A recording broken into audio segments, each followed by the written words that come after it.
في ادوار كتير جدا في تاريخ السينما المصريه قويه جدا، مستحيل تقدر تتنسي من ذهن الواحد. ادوار مثلها نجوم عمالقه، والعمالقه دول مثلوا الادوار دي مش هقول لك باحترافيه كبيره، لا، ده انت تحس ان النجوم دول طلعوا كل المخزون اللي عندهم من الخبرات التمثيليه وحطوها في الادوار دي.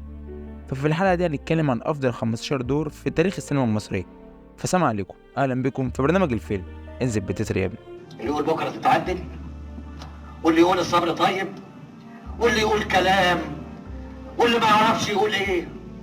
بقينا عايشين في كلام، نايمين في كلام، ساكتين في كلام، كل حياتنا بقت كلام في كلام في كلام. نبتدي بأول دور معانا، وهو دور توفيق الدقن بدور طباع الديك في فيلم الشيطان يعز. أكتر دور بيتميز بيه العبقري توفيق الدقن، أقوى أداء للدقن كان في الفيلم ده الشيطان يعز. أنا بالنسبة لي دور الدقن في الفيلم ده أقوى من دور فريد شوقي ونور الشريف. مفيش غير العبقري عادل أدم بس هو اللي كان مع ند بند من ناحية الأداء، بس برضه الدقن تفوق عليهم كلهم.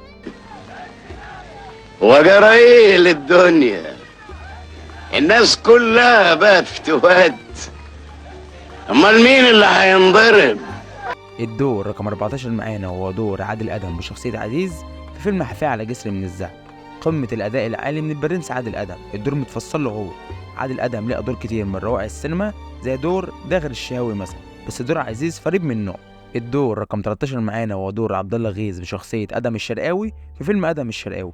عبد الله غيث من الممثلين اللي مش هيتكرروا تاني في مصر. قوة أدائه في أدم الشرقاوي لا تقل عن أداء أي ممثل في هوليوود. واللي مزعلني قوي ان في ناس كتير ما تعرفش عبد الله غيث.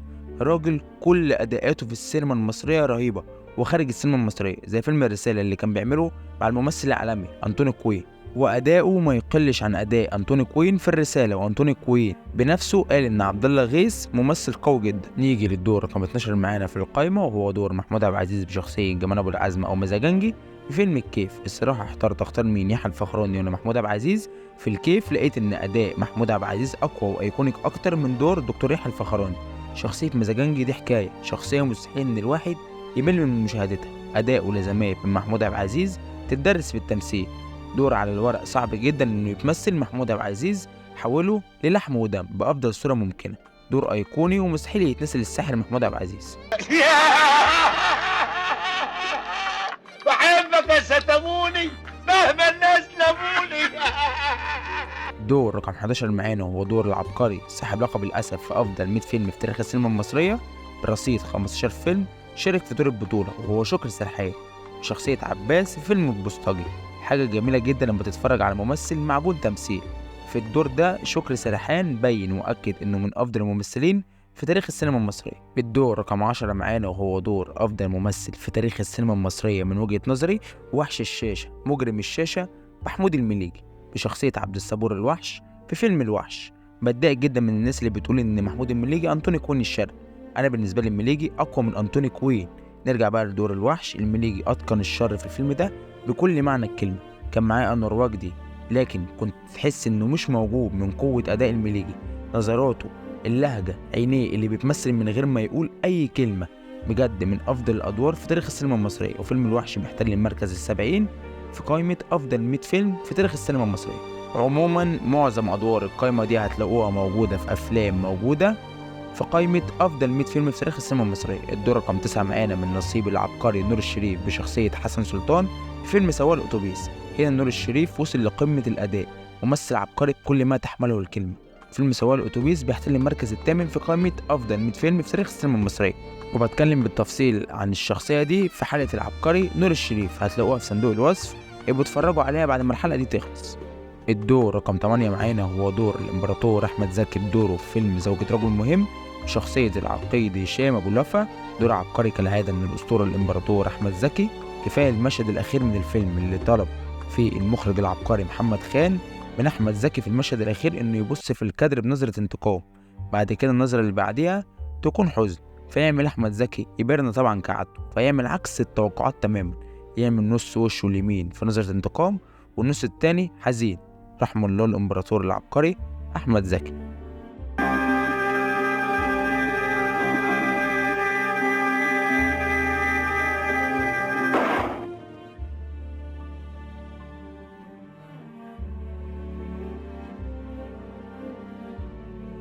رقم 7 معانا في القائمة يكون من نصيب مجرم الشاشة محمود المليجي بدوره في فيلم غروب وشروق بشخصية عزمي باشا. كل أداءات وأدوار محمود المليجي عايزة 100 حلقة عشان نعرف نتكلم عنها، وبرضه مش هيكفي. مدرسة في التمثيل لا يمكن تعوض أو تتكرر. صرصار زيك قدر يخدعني، خلاني تحت رحمة كلاب السرايا، مش عارف بيدبروا لي ايه النهارده علشان ينفذوه بكره. الدور رقم 6 معانا وهو دور العبقري الساحر محمود عبد العزيز في فيلم الكتكات بشخصية الشيخ حسني، الراجل الأعمى اللي بيشوف أحسن مننا في النور وفي الضلمة كمان. توليفة وتركيبة وعبقرية من محمود عبد العزيز بشخصية الشيخ حسني. الشيخ حسني ده موجود في كل الأحياء الشعبية بالتركيبة دي بالظبط. محمود عبد العزيز قدم الشخصية دي بمنتهى العبقرية، ده زاد الإخراج العبقري من داود عبد السيد. حوار إن الشيخ حسني ده قلبه ميت للدرجة دي، إنه بيتحدى إنه أعمى وبيركب المكنة عشان دي حاجة بتحسسه إنه زي البشر الطبيعيين. قمة الصدق والعبقرية من محمود عبد العزيز في الفيلم ده. الدور رقم 5 معانا وهو دور عمدة السينما المصرية العمدة صلاح منصور بدوره في فيلم الزوجة التانية بشخصية العمدة عثمان. مش هكون ببالغ لو قلت إن صلاح منصور كان مغطي على شكر سرحان في الدور ده. صلاح منصور ده يا جدعان ممثل حكاية، حاجة كده من مدرسة محمود المليجي، لازم الناس تتكلم عنه أكتر وأكتر ويعيدوا اكتشاف الراجل ده لأنه بجد عبقري. الدور رقم 4 معانا وهو دور نجيب الريحاني في فيلم غزل البنات بشخصية حمام مدرس اللغة العربية. التمثيل كما يجب هتلاقوه في الشخصية اللي عملها نجيب الريحاني. شخصية حمام ممثل رهيب من أول الناس اللي دخلت المسرح مصر. مدرسة خاصة برضه، يعني ممكن يبكيك ويضحكك في نفس الوقت أو يضحكك ويبكيك، فدور عبقري جدا من أفضل الأدوار في تاريخ السينما المصرية. الدور رقم 3 معانا هو دور أحمد زكي في فيلم الهروب بشخصية منتصر. مدرسة أحمد زكي في التمثيل معتمد على التقمص، وهو في التقمص مقولكوش عبقري بمعنى الكلمة، ملك الأداء الفردي أحمد زكي في السينما المصرية. نيجي للدور رقم 2 معانا وهو دور العملاق العبقري زكي رستم في فيلم الفتوة شخصية المعلم أبو زيد. تتفق أو تختلف معايا، زكي رستم من أفضل ممثلين مصر على مر التاريخ، فناس بتعتبره الأفضل. شخصية المعلم أبو زيد ده مين يعرف يعملها غير العبقري زكي رستم، ممثل لا يتكرر أبدا. فيلم الفتوة بيحتل المركز العاشر في قائمة أفضل 100 فيلم في تاريخ السينما المصرية. مفيش مقارنه اطلاقا. جابوا شادر، انا شفت الفيلم شادر السمك وبتاع، وما جابوش زكي رستم، جابوا 4 فكوه. فكوا زكي رستم ب4. محمد رضا ومين فكوه ب4 قدامي، عملوا 4 فتوات، ما جابوش زكي رستم فكوه ب4 يا عيني. هو جميل تعبير فكوه ب4. والله فكوه ب4 فتوات، تشوف الفيلم وهتشوف حته منه هتلاقي البتاع. دور رقم 1 معانا هيكون من نصيب الأفضل في التاريخ مجرم التمثيل محمود المليجي شخصية محمد أبو سويلم في فيلم الأرض. محمود المليجي كان بيدوس على زر التمثيل. أداء المليجي في الفيلم بلاغة في فن التمثيل، إبداع لا يوصف من المليجي. لو قعدنا نتكلم عن الدور ده من هنا لبكرة مش هنوفيه حقه. هنا المليجي أثبت لمصر كلها إنه أفضل ممثل في تاريخ السينما المصرية.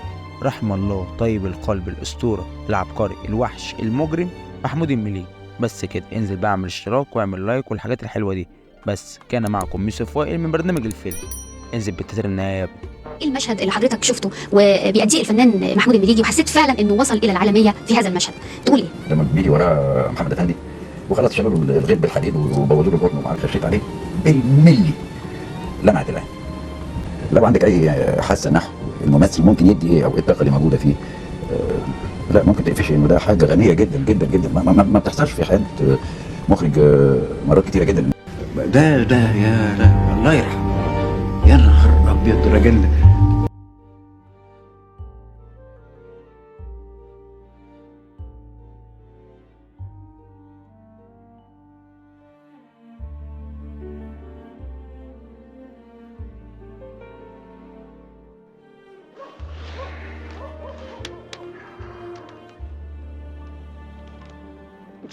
لازم تبطل بقى بالشرب ده شويه.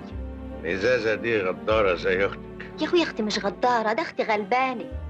22. اهلا كمال بيه.